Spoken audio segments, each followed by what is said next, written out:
بسم الله والصلاة والسلام على رسول الله. أعوذ بالله السميع العليم من الشيطان الرجيم.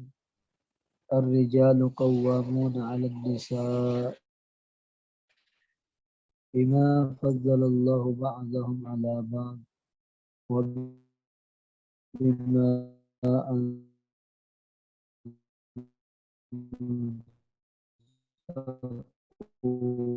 من أموالهم فالصالحات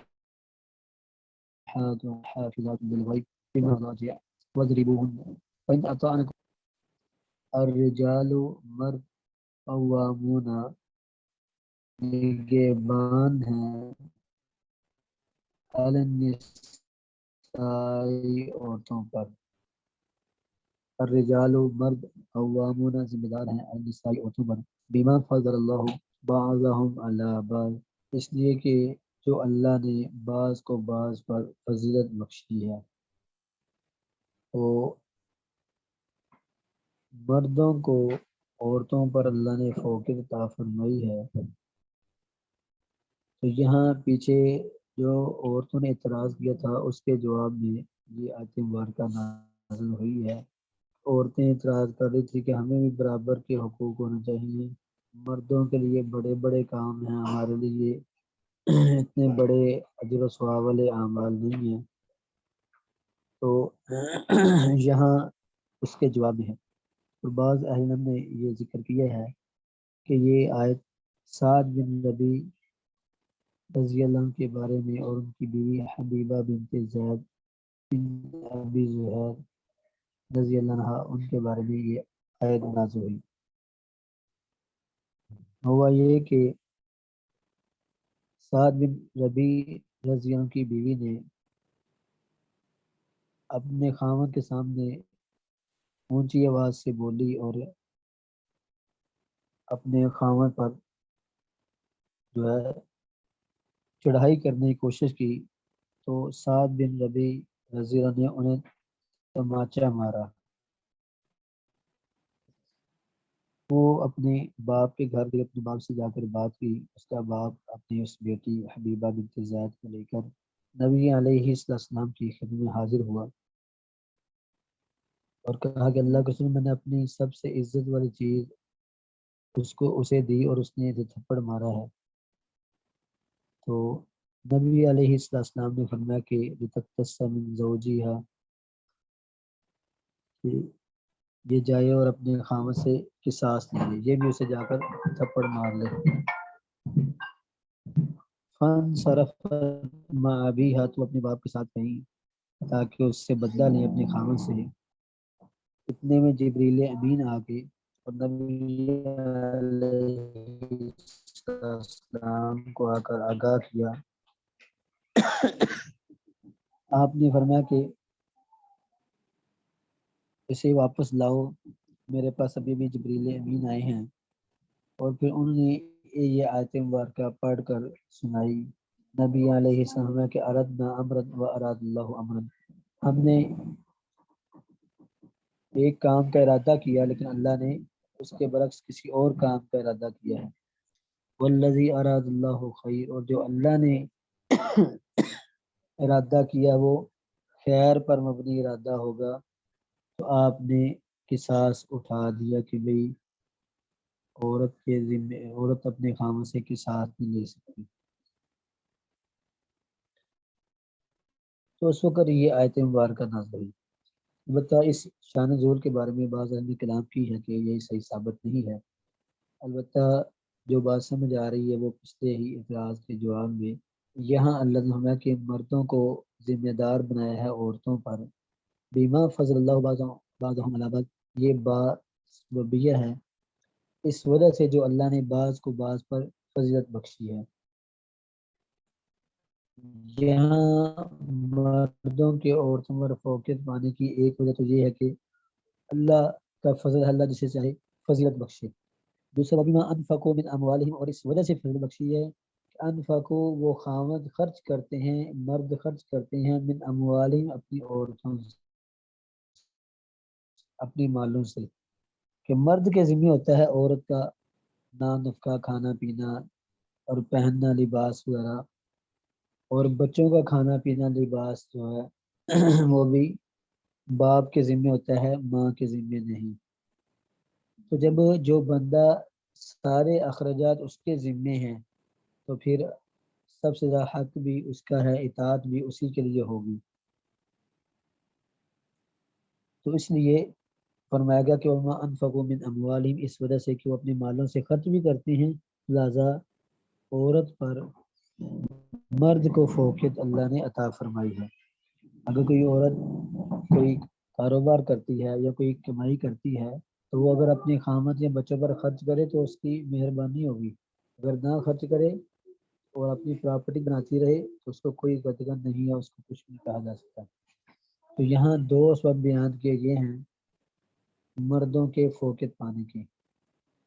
تو یہاں فرمایا کہ وما انفقوا من اموالہم، اور اس وجہ سے بھی مرد زیادہ ذمہ دار ہیں کہ وہ اپنے مالوں سے خرچ کرتے ہیں اللہ کے فضل کے بعد، کیونکہ مرد کے ذمہ بچوں کا کھانا پینا ہے، ان کا لباس، ان کا ٹاپی کپڑا، لہٰذا ان کی جو سربراہی وہ بھی مرد کو دی گئی ہے۔ معاذ بن جبل رضی اللہ عنہ کی روایت ہے کہ رسول کریم صلی اللہ علیہ وسلم نے فرمایا، ابن ماجہ کی یہ روایت ہے، تو نبی علیہ السلام نے فرمایا کہ لو امرت احدا ان یسجد لاحد لامرت المرأة ان تسجد لزوجها، اگر میں کسی کو حکم دیتا کہ وہ کسی کو سجدہ کرے تو میں عورت کو حکم دیتا کہ وہ اپنے خامد کو سجدہ کرے۔ تو اس لیے کیونکہ خامد کے بڑے حق حقوق ہیں، تو اسی لیے فرمایا کہ مردوں کو جو ہے عورتوں پر اللہ نے فوقیت عطا فرمائی ہے۔ تو مردوں پر جو عورت کو فوقیت ہے، عورتوں پر فوقیت یہ مختلف اعتبارات سے ہے۔ ایک تو یہ ہے کہ گھر کی سربراہی مردوں کو دی گئی ہے، عورتوں کو نہیں۔ اور دوسری بات یہ ہے کہ نبوت اللہ نے مردوں میں رکھی ہے، عورتوں میں نہیں، نبوت مردوں کے ساتھ خاص ہے۔ اسی طرح جو خلافت ہے، بادشاہی ہے، وہ بھی مردوں کے ساتھ خاص ہے، جیسے کہ نبی علیہ السلام کہ وہ قوم فلاں نہیں باتیں جنہوں نے اپنا ذمہ دار عورت کو بنا لیا۔ اس سے مراد جو خلافت ہے یا حاکمیت ہے یہ صرف مرد کرے گا، عورت کے ذمہ نہیں ہے۔ اور جہاں عورت اپنی حاکمیت میں دکھائے یا مردوں پر چڑھائی کرے تو پھر وہ عورت جو ہے وہ خیر و برکت کی حقدار نہیں ہے۔ تو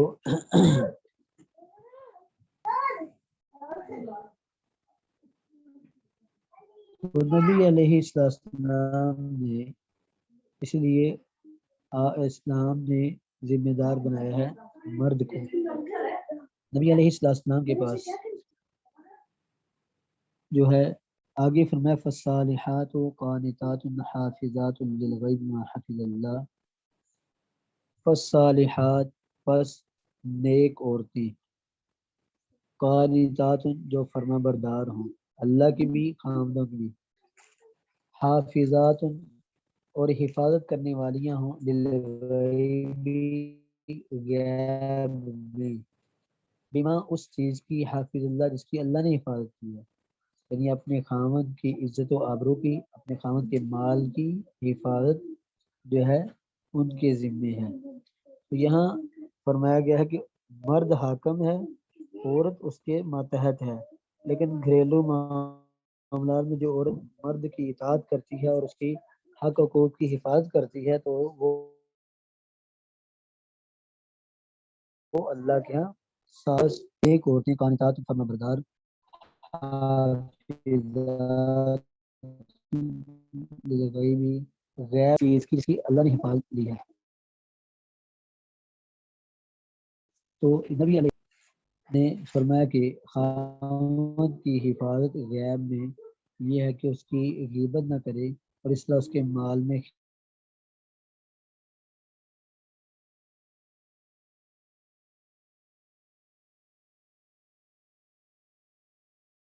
خیانت نہ کرے،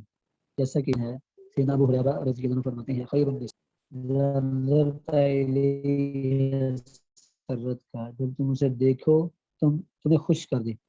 وَإِذَا أَمَرْتَهَا، جب تم اسے حکم دو،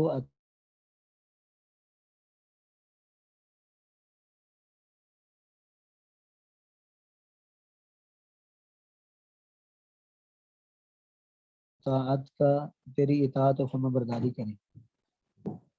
وَإِذَا غِبْتَ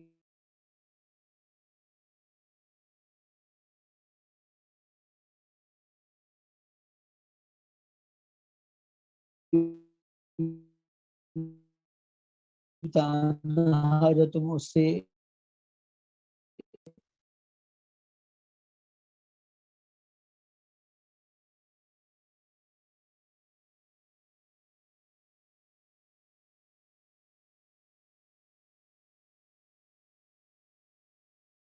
دور سفر میں ہو، جو سے غائب ہو جاؤ، دور چلے جاؤ،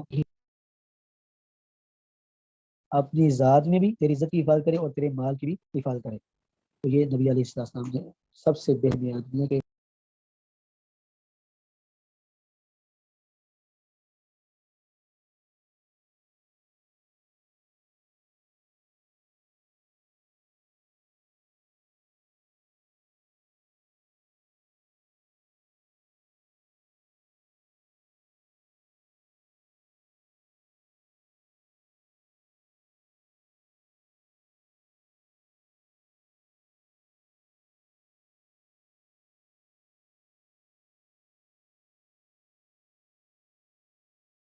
کر دے، اور جب اسے حکم دے تو اس کی اطاعت و فرما برداری کرے، اور جب وہ خامد اس سے دور ہو تو اپنی عزت کی اور اپنے خامد کی عزت کی اور اس کے مال کی حفاظت کرے۔ یہ علامتیں بیان کی گئی ہیں پاک دامنہ نیک عورت کی۔ روایت ہے نبی کریم صلی اللہ علیہ وسلم نے فرمایا، آپ نے خیر النساء امرات اذا الیہا سرت کا، سب سے اچھی عورت، عورتوں میں سے سب سے اچھی عورت وہ ہے جب تم اسے دیکھو تو تمہیں خوش کر دے، اپنے خاوند کے لیے اکھڑ مزاج نہ ہو، خاوند سے منہ بنا کے دکھا دے، یا کوئی ایسی بات کرے کہ اس کو تکلیف دے، سارا دن سارا دن بیمار رہی، میرے یہ ہو رہا ہے، سر درد ہو رہا ہے، وہ ہو رہا ہے، تو بندہ افسردہ ہی ہوگا، خوش نہیں ہوگا۔ تمہیں جب اس کو دیکھو تو تم خوش کر دے، جب تم اسے حکم دو اطاعت کا تو تیری اطاعت و فرمان برداری کرے، وَإِذَا غِبْتَ عَنْهَا، اور جب تم اس سے غائب ہو جاؤ، اس سے دور چلے جاؤ، حفظت کا فی نفسها و مالک، تو پھر وہ تیری حفاظت کرے، یعنی تیری عزت کی، اپنی عزت کی حفاظت کرے اور تیرے مال کی حفاظت کرے۔ تو نبی علیہ السلام نے فرمایا کہ کسی عورت کے لیے جائز نہیں کہ اپنے خامد کا مال اس کی اجازت کے بغیر کسی کو دے۔ تو ایک عورت نے پوچھا اللہ رسول کھانا، آپ نے کہ یہ تو تمہارا سب سے بہتر مال ہے۔ اصل میں اس وقت چونکہ کھانے پینے کی بہت قلت تھی، تو اس لیے آپ نے کہ گھر کا چیز کھانا اٹھا کسی کو دے دینا، تو یہ تو افضل مال ہے۔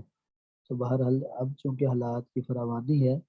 اگر عورت سمجھتی ہے کہ یہ میں اگر کسی کو دے بھی دوں گی، کیا خیرات کر دوں گی تو میرا خامد اس پر ناراض نہیں ہوگا، تو وہ خرچ کر سکتی ہے اپنے خامد کے مال میں سے۔ اسی طرح اگر خامد جو اس کے ذمہ فرض ہے اس فرض کو نہیں پورا کرتا، تو پھر بھی عورت جو ہے وہ مناسب خامد کے مال میں سے حصہ لے سکتی ہے۔ جیسے ہندا جو ابو سفیان کی بیوی تھی، مسلمان ہو گئی تھی، حضرت ابو سفیان بھی مسلمان ہو گئے، تو نبی علیہ السلام کے پاس ایک کہا اللہ کے رسول آپ جانتے ہیں کہ ابو سفیان بڑا کنجوس قسم کا آدمی ہے، تو وہ مجھے اور میرے بچوں کو اتنا بھی نہیں دیتا کہ جو ہمارا گزر بسر ہو سکے، تو کیا میں اس کے مال میں سے اس کی اجازت کے بغیر کوئی مال لے سکتی ہوں؟ تو آپ نے فرمایا خذی ما یکفی کے والد کے بالمعروف، تو میں تم اتنا لے لو جو تمہیں اور تمہارے بچوں کو کفایت کر دیں۔ تو یہ اگر خاوند اپنی بیوی بچوں کے حقوق میں کوتاہی کرتا ہے یا ان کے حقوق پورے نہیں کرتا، جو فرض ہیں، جو ضروری چیزیں، ضروریات زندگی ہیں، وہ بھی نہیں اگر پوری کرتا، تو پھر عورت بغیر اجازت کے خاوند کے مال سے لے سکتی ہے، اور اگر ضرورتیں پوری کرتا ہو اور پھر اس کے مال میں سے لے لے تو پھر وہ خائنہ ہوگی۔ تو اسی طرح نبی علیہ السلام سے عبد الرحمن بن عوف رضی کی روایت ہے، نبی علیہ السلام نے فرمایا کہ اذا صلت المرأۃ خمسها، جب عورت 5 نمازیں پڑھے، وصامت شہرہا، رمضان کے روزے رکھے، وحفظ فرجہ، اپنی شرمگاہ کی حفاظت کرے، واطاعت زوج، اپنے خاوند کی فرما برداری کرے، تو اللہ اسے فرمائے کہ ادخل الجنت من ای ابواب الجنت شئت، جنت کے دروازوں میں سے جس دروازے چاہتی ہو جنت میں داخل ہو جاؤ۔ تو یہ نبی علیہ السلام کا یہ بھی فرمان ہے۔ تو یہ پاک دامنہ نیک اور فرما بردار بیوی کی بیان کی ہے۔ تو یہاں اللہ نے 2 قسم کی عورتیں فرمایا، فالصالحات، پس وہ عورتیں جو نیک ہیں، قانتات، فرما بردار اللہ کی بھی خامدوں کی بھی، حافظات للغیب، اور غیب میں اپنے خامد کی عزت کی حفاظت کرنے والی ہیں، بما حافظ اللہ، اس چیز کی جس کے اللہ نے بھی حفاظت دی ہے۔ تو فرمایا یہ صالحات ہیں، جس کے مقابلے میں فرمایا واللاتی، اور وہ عورتیں تخافون، کہ تم خوف محسوس کرتے ہو، تم ڈرتے ہو، خوف محسوس کرتے ہو، نشوزہن، ان کی نافرمانی کا، کہ وہ بد زبان ہے، آگے سے نافرمانی کرے گی، تمہیں پتہ ہے کہ یہ میری بیوی نافرمانی پر اترا ہے کہ اگر میں نے اس کو کوئی بات کہی، تو اس کو واضح و نصیحت کے یہاں 3 طریقے بیان کیے گئے ہیں۔ یہاں جو نافرمان بیوی ہے اس کو واضح و نصیحت کرنے کے 3 اسلوب اور 3 طریقے، 3 حل بیان کیے گئے۔ تو یہاں ان 3 حل کو دیکھنا چاہیے کہ جو 3 طریقے اسلام نے ہمیں کون سے عطا کیے ہیں۔ تو سب سے پہلا یہ ہے فَعِظُوهُنَّ، واللاتی، وہ عورتیں تخافون، تم خوف محسوس کرتے ہو، نشوزہن، ان کی نافرمانی کا، کہ اگر میں نے اسے سمجھایا تو آگے سے بد زبانی کرے گی، نافرمانی کرے گی، تو اس کے لیے سب سے پہلا اور سب سے آسان طریقہ ہے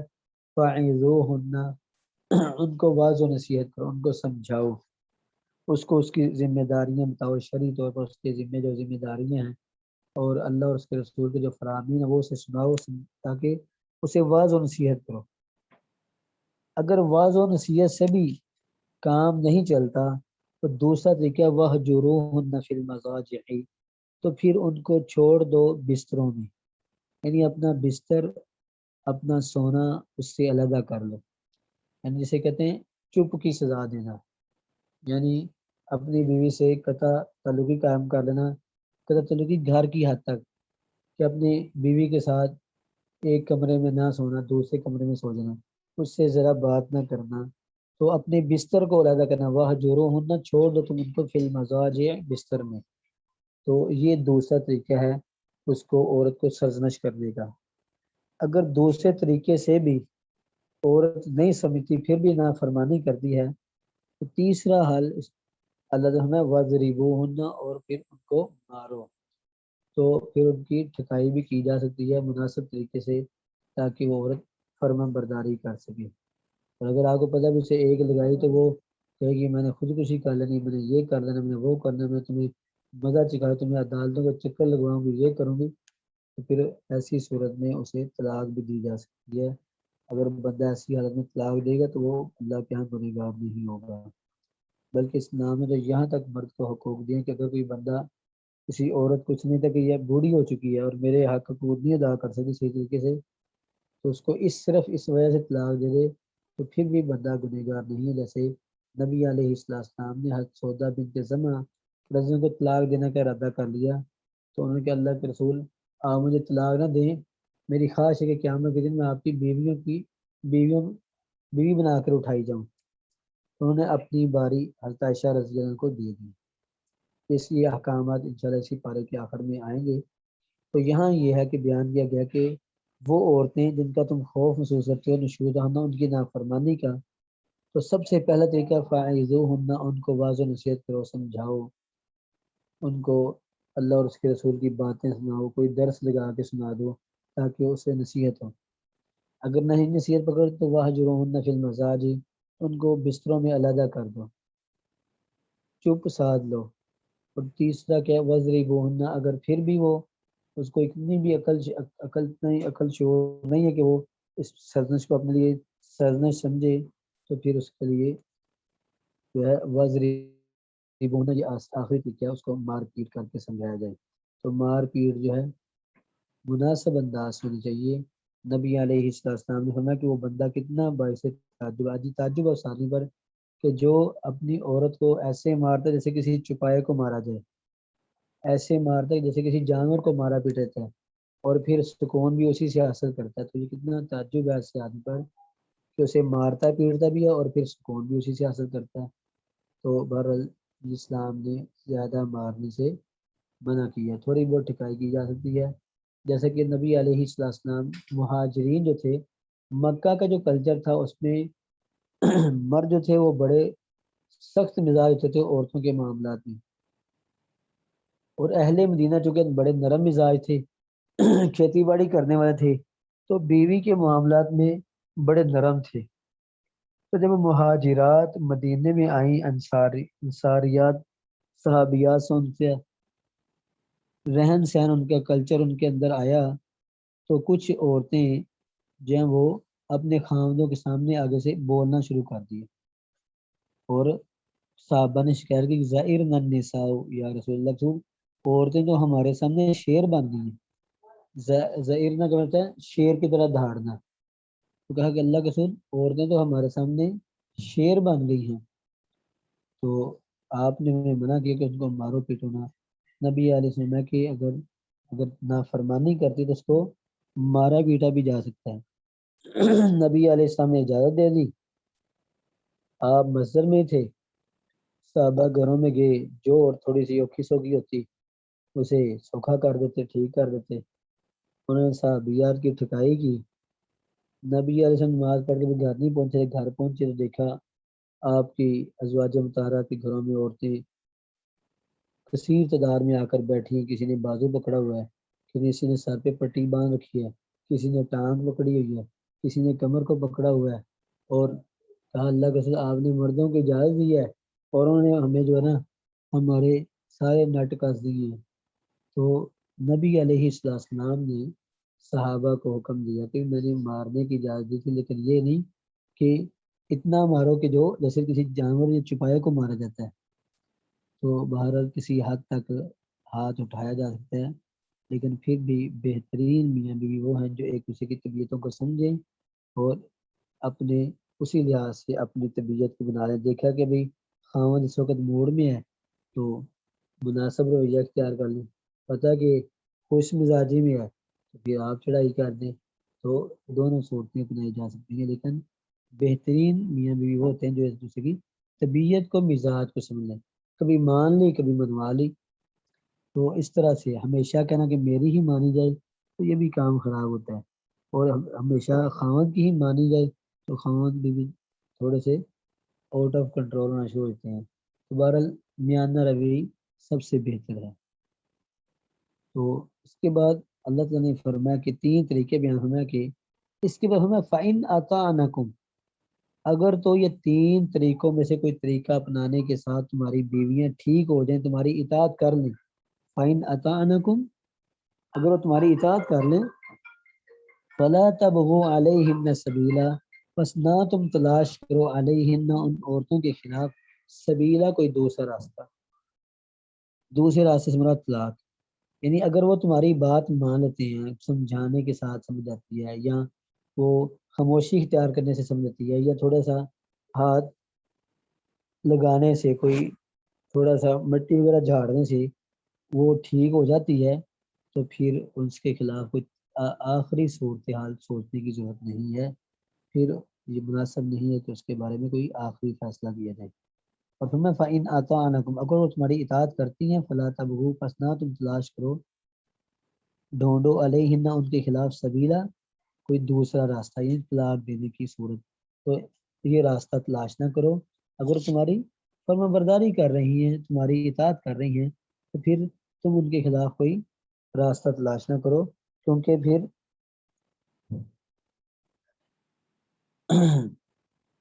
ان اللہ کان علی کبیرہ، کیونکہ اللہ علی کبیرہ بلند و بالا ہے اور اللہ سب سے بڑا ہے۔ یہاں اللہ تعالیٰ نے علی کبیرہ صفتیں یہ بیان کی ہیں کہ تمہیں اگر بیویاں فرما برداری کرتی ہیں اور پھر تم ان پر چڑھائی کرتے ہو، مارتے ہو، پیٹتے ہو، تو یہ مت بھولو کہ تم خدا نہیں بن کے بیٹھ گئے، تم سے اوپر بھی کوئی ذات ہے جو علین، جو تم سے بڑی بلند ہے، بلند و بالا ہے، کبیر اور بہت بڑی ذات ہے۔ تو یہ اللہ نے ایک بتایا کہ تمہاری طاقت سے اوپر بھی ایک ذات اس کی طاقت ہے، تو وہ پھر حساب کتاب لینا اس کا بڑا قریب ہے، تو اس لیے ظلم نہ کرو، زیادتی نہ کرو۔